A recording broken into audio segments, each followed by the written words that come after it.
আমি বিচারিছি যে বাংলাদেশি নামের দোকান শাটার ডাউন হয়ে যাক।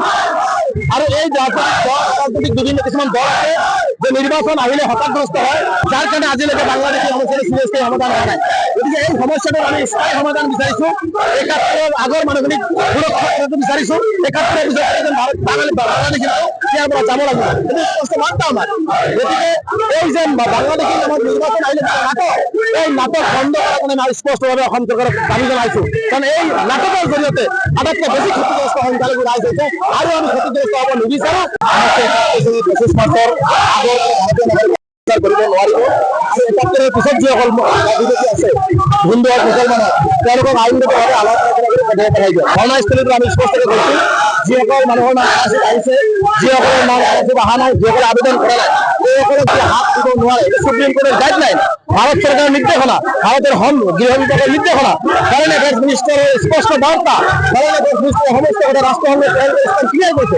যদি এই সকল মানুষ তেওঁলোকে হাত দিব নোৱাৰে, বিভাগে কেছ কৰি থকা হাত দিব নোৱাৰে, সেইবিলাক মানুহকে হাত দি অন্যায় কৰে।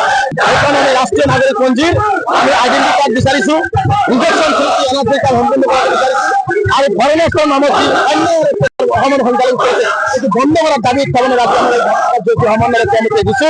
পৰৱৰ্তী পৰ্যায়ত যদি মুখ্যমন্ত্ৰীয়ে এইবোৰ বন্ধ নকৰে, মুখ্যমন্ত্ৰীয়ে যদি এনেকুৱা ধৰণে গৰু ছাগলী কৰে, মানুহক মানুহ বুলি গণ্য নকৰি ভাৰতীয় অন্যায় কৰে, ইয়াৰ পৰিণাম মুখ্যমন্ত্ৰীয়ে স্পষ্টভাৱে এক বৃহৎ গণ আন্দোলনৰ সন্মুখীন হ'বৰ কাৰণে সাজু থাকিবৰ কাৰণে স্পষ্ট কৰে। আৰু তেওঁলোকে যদি বাংলাদেশী আছে চালি জাৰি চাই বাংলাদেশৰ লগত বাংলাদেশ ঘূৰাই দিয়ক, আমি সহযোগিতা কৰিম। কিন্তু ভাৰতীয় নাগৰিকৰ হাত দিলে কিন্তু পৰিণাম চৰকাৰে বুজিব লাগিব।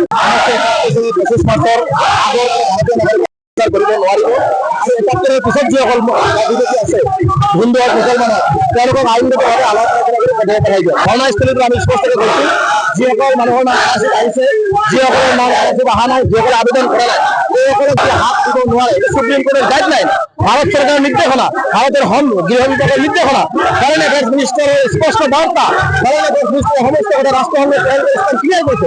যদি এই সকল মানুষ তেওঁলোকে হাত দিব নোৱাৰে, বিভাগে কেছ কৰি থকা হাত দিব নোৱাৰে, সেইবিলাক মানুহকে হাত দি অন্যায় কৰে। সেইকাৰণে আমি ৰাষ্ট্ৰীয় নাগৰিক পঞ্জীৰ আমি আইডেন্টি কাৰ্ড বিচাৰিছো, ইনজেকশ্যন এনার্জি কাৰ্ড সম্পূৰ্ণ কৰিব বিচাৰিছো আৰু ফৰেনাৰ্ছৰ নামত যি অন্য অসমৰ সংখ্যালঘু কৰিছে এইটো বন্ধ কৰাৰ দাবীত তাৰমানে ৰাজ্য সমন্বয় কমিটি দিছো। পৰৱৰ্তী পৰ্যায়ত যদি মুখ্যমন্ত্ৰীয়ে এইবোৰ বন্ধ নকৰে, মুখ্যমন্ত্ৰীয়ে যদি এনেকুৱা ধৰণে গৰু ছাগলী কৰে, মানুহক মানুহ বুলি গণ্য নকৰি ভাৰতীয় অন্যায় কৰে, ইয়াৰ পৰিণাম মুখ্যমন্ত্ৰীয়ে স্পষ্টভাৱে এক বৃহৎ গণ আন্দোলনৰ সন্মুখীন হ'বৰ কাৰণে সাজু থাকিবৰ কাৰণে স্পষ্ট কৰে। আৰু তেওঁলোকে যদি বাংলাদেশী আছে চালি জাৰি চাই বাংলাদেশৰ লগত বাংলাদেশ ঘূৰাই দিয়ক, আমি সহযোগিতা কৰিম। কিন্তু ভাৰতীয় নাগৰিকৰ হাত দিলে কিন্তু পৰিণাম চৰকাৰে বুজিব লাগিব। আমি বিচাৰিছো যে বাংলাদেশী নামৰ দোকান শাটার ডাউন হয়ে যাক। আৰু এই রাজনৈতিক বিভিন্ন কিছুমান দল আছে যে নির্বাচন আহিলে হতাশগ্রস্ত হয়, যার কারণে আজিলৈকে বাংলাদেশী সমস্যার সিরিয়াসলি সমাধান হয় নাই। গতিকে এই সমস্যাটোৰ আমি স্থায়ী সমাধান বিচাৰিছো।